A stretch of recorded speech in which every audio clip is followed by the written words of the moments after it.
Pinasaringan ni Senator Judge Robin Padilla ang mga tila nantutuya sa paghanap niya sa original video ng online press conference ni Vice President Sara Duterte na iniharap bilang ebidensya sa impeachment trial. Ipinaliwanag ni Padilla kung ano ang ibig niyang sabihin. Ang paglilinaw naman ng legal expert sa issue sa pagtutok ni Sandra Aguinaldo.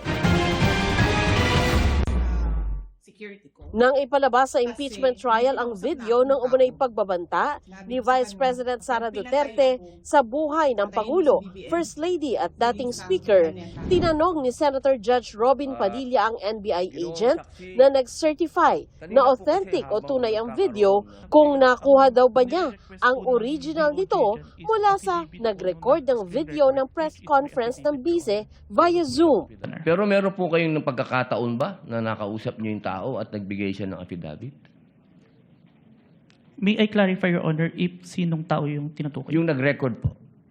Ako po yung nag-record through OBS, sir. Hindi po. Yung mismong nag-record po kay Inday sa Vice President. Nakausap niyo po ba? Yung raw file po. Kasi napakahalaga po nun. Kasi doon po natin malalaman kung original ba o hindi. The video itself, sir, is publicly available. That's why I performed the recording, sir. Ano po ba yung original? Yung original, hindi po yung galing sa internet. The original, no, sir. Ang sinabing ito ni Padilla, pinutakte online ng tila pantutuya. Kinuwestiyon ang kanyang kaalaman sa mga konseptong legal, kaya sumagot siya sa isang Facebook post. Pinasaringan niya ang anyay mga bayaran na kahit daw alam ang katotohanan ay nililigaw ang mga tao. Hindi niya sinabi kung sino ang pinatutungkulan niya. Aniya, ang press conference na ginawa ni VP Sara sa pamamagitan ng video conferencing app na Zoom ay naire-record at naipalalabas ng live sa pamamagitan ng internet. Maaari raw itong i-record ng host at ng mga kasama sa online conference. Paniwala ni Padilla, yun daw ni-record ng mga kasama sa online press conference ang tinutukoy niyang original.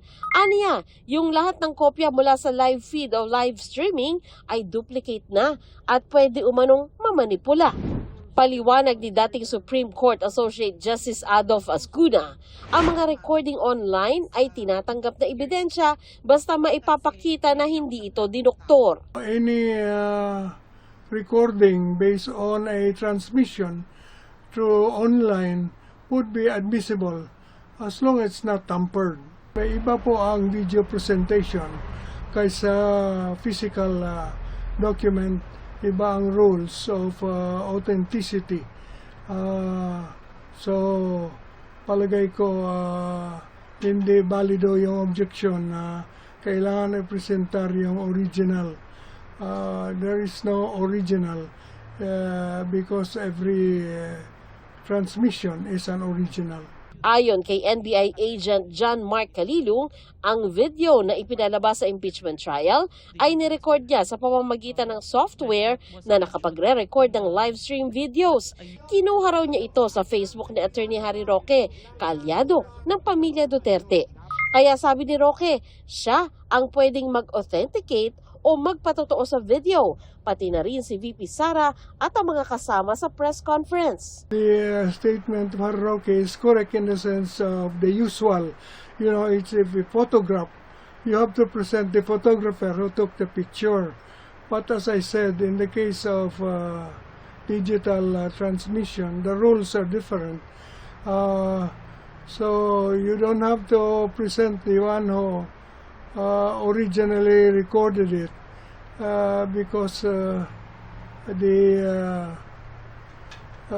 recording is presumed to be the same as the first transmission unless you can show tampering.